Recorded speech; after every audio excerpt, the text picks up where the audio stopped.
आधा अक्टूबर निकला, कहाँ है महंगाई भत्ता? आखिर केंद्रीय कर्मचारियों के महंगाई भत्ते में क्यों हो रही है देरी? जानिए सबसे बड़ा कारण। केंद्रीय कर्मचारियों के लिए महंगाई भत्ते में बढ़ोतरी का ऐलान होना अभी बाकी है। इसके लिए इंतजार काफी लंबा हो चुका है। 1 जुलाई 2023 से लागू होने वाले महंगाई भत्ते के लिए केंद्रीय कर्मचारियों को 3 से 4 महीने का इंतजार करना होता है। इसके लिए अगस्त, सितंबर और अक्टूबर तक इंतजार करना होता है। लेकिन आखिर इतनी देरी होती क्यों है? सरकार अगस्त तक इसका ऐलान क्यों नहीं करती? क्या इसकी वजह है कि 3 से 4 महीने के इंतजार के बाद सरकार डीए का ऐलान करती है और फिर भुगतान होता है? हालांकि सरकार इसके एवज में केंद्रीय कर्मचारियों को एरियर का भुगतान करती है, लेकिन देरी के पीछे की सबसे बड़ी वजह क्या है? तो इसके बारे में यदि आपको पहले से मालूम है तो कमेंट बॉक्स में लिखकर जरूर बताएं। यदि मालूम नहीं है तो वीडियो में लास्ट तक बने रहें। तो आइए जान लेते हैं कि महंगाई भत्ते का ऐलान देरी से क्यों किया जाता है। इसके बारे में केंद्रीय कर्मचारियों के महंगाई भत्ते में बढ़ोतरी में जो देरी होती है उसकी दो सबसे बड़ी वजह है। पहली वजह यह है कि all India consumer price index के आंकड़े 1 महीने की देरी से आते हैं।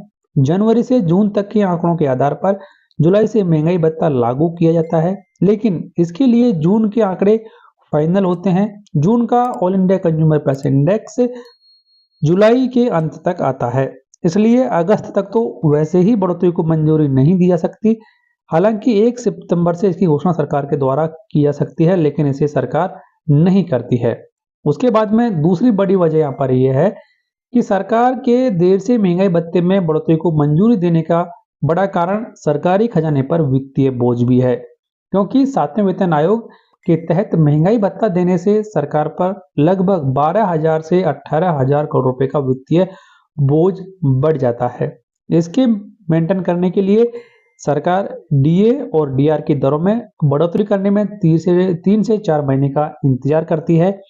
इस दौरान सरकार पैसे को निवेश करती है और निवेश इसलिए करती है कि जो वित्तीय बोझ है उसे कम किया जा सके, और इसको निवेश किया जाता है यानी कि इन्वेस्ट किया जाता है, जिससे कुछ इनकम या आमदनी सरकार को प्राप्त हो जाती है। उसके बाद में अक्टूबर के महीने में इसका ऐलान कर दिया जाता है और कर्मचारियों को अक्टूबर के अंत तक इसका भुगतान भी कर दिया जाता है। साथ में ही जो 3 महीने का एरियर बनता है उसका भी भुगतान कर्मचारियों को कर दिया जाता है।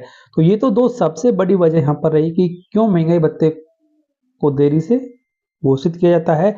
लेकिन अब यहाँ पर बात आती है कि आधा अक्टूबर निकल गया है और अभी तक महंगाई भत्ता नहीं मिला है। तो confederation of central government employees and workers के मुताबिक नियमों के अनुसार महंगाई भत्ते और महंगाई राहत में 1 जनवरी और 1 जुलाई से बढ़ोतरी होती है, लेकिन केंद्र सरकार हर साल मार्च या सितंबर तक इसका ऐलान करती है।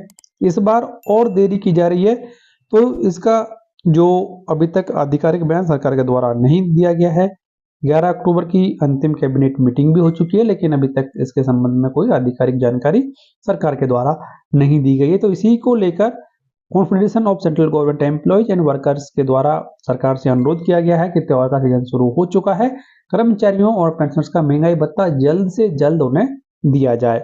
तो इसके बारे में आपकी राय कमेंट बॉक्स में लिखकर बताएं। वीडियो को लाइक करें, शेयर करें आपके दोस्तों के साथ। चैनल सब्सक्राइब नहीं किया, चैनल को सब्सक्राइब कर लें हर एक यूजफुल अपडेट सबसे पहले देखने के लिए। और इसके अलावा हमारे व्हाट्सएप चैनल को भी ज्वाइन कर लें, सब्सक्राइब कर लें। इसका लिंक आपको इस वीडियो की डिस्क्रिप्शन में दिया गया है।